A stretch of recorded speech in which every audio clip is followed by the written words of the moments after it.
அஸ்ஸலாமு அலைக்கும். Welcome to Shala's recipes. இன்றைக்கி நம்ம என்ன ரெசிபி பார்க்க போகிறோம்னா, வெறும் எக்கும் மில்க் பவுடரும் வச்சு சூப்பரான ஒரு டெசர்ட் தாங்க பண்ண போகிறோம். ரொம்ப ஈஸியான ரெசிபி. வாங்க எப்படி செய்யலான்னு பார்க்கலாம். ஒரு மிக்சிங் பவுலில் 2 எக் சேர்த்துக்கோங்க. 1/4 கப் மில்க் பவுடர். இந்த மில்க் பவுடரும் எக்கும் நல்லா மிக்ஸ் ஆகணும். வெறும் 3 பொருள் வச்சு இந்த புட்டிங் நம்ம தயார் பண்ணிடலாம். இப்போ நல்லா மிக்ஸ் ஆயிடுச்சு. இதில் 1/4 கப் சுகர் சேர்த்துக்கோங்க. இந்த சுகர் கரையிற வரை நல்லா மிக்ஸ் பண்ணிக்கோங்க.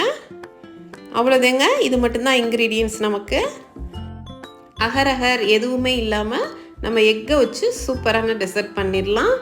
இதில் 1 டீஸ்பூன் வெண்ணிலா எக்ஸ்ட்ராக்ட் சேர்த்துக்கோங்க. வார்ம் வாட்டர் சேர்த்துக்கோங்க. 1 கப் வார்ம் வாட்டர் சேர்த்து நல்லா மிக்ஸ் பண்ணையில் நமக்கு பால் பவுட்ரு கட்டி இல்லாமல் நல்லா ஸ்மூத்தாக வந்துடும். இப்போ கேரமல் தயார் பண்ணிடலாம். ஒரு பேனில் 3 table spoon sugar, 2 table spoon தண்ணி சேர்த்துட்டு மிக்ஸ் பண்ணிவிட்டு ஸ்பேச்சுலாவை எடுத்துருங்க. நல்லா கேரமலைஸ்ட் ஆயிடுச்சு.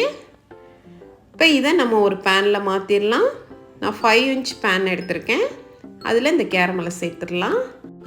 எல்லா இடத்துலையும் கேரமல் படுற மாதிரி அட்ஜஸ்ட் பண்ணி விட்டுருங்க. நீங்கள் வீட்டில் உள்ள பவுல் அந்த மாதிரி எதை வேணால் எடுத்துக்கலாம். பால் பவுட்ரு சேர்த்துருக்கனால நமக்கு சின்ன சின்ன கட்டிகள் இருக்கும். அதனால் நம்ம வடிதட்டி சேர்த்துக்கலாம். நான் ஒரு பேனில் தண்ணி கொதிக்க வச்சுருக்கேன். அதில் ஒரு ஸ்டாண்ட் வச்சு நம்ம செஞ்ச புட்டிங்க உள்ளே வச்சிடலாம். தண்ணி நல்லா கொதிச்சுக்கிட்டு இருக்கணும். அடுப்பை மீடியம் ஹீட்லேயே வச்சுக்கோங்க. 20 to 25 நிமிஷம் ஆகும் இது குக் ஆகிறதுக்கு. இருக்கட்டும். இது குக் ஆயிடுச்சான்னு பார்க்குறதுக்கு கத்தியோ ஸ்பூனோ வச்சு இந்த மாதிரி குத்தி பாருங்கள். க்ளீனாக வந்துருச்சுன்னா குக் ஆயிடுச்சுன்னு அர்த்தம். இப்போ இறக்கி இதை கம்ப்ளீட்டாக ஆற வச்சு ஒரு 1 hour ஃப்ரிட்ஜில் வச்சு எடுத்துருங்க. அப்போ தான் நமக்கு ஸ்மூத்தாக வரும். இப்போ இதனுடைய கார்னரை கத்தியை வச்சு இப்படி எடுத்து விட்டுக்கலாம். ரிமூவ் ஆகிறதுக்கு கொஞ்சம் ஈஸியாக இருக்கும். எக்கும் மில்க் பவுடரையும் வச்சு சூப்பரான புட்டிங் தயார் பண்ணியாச்சு.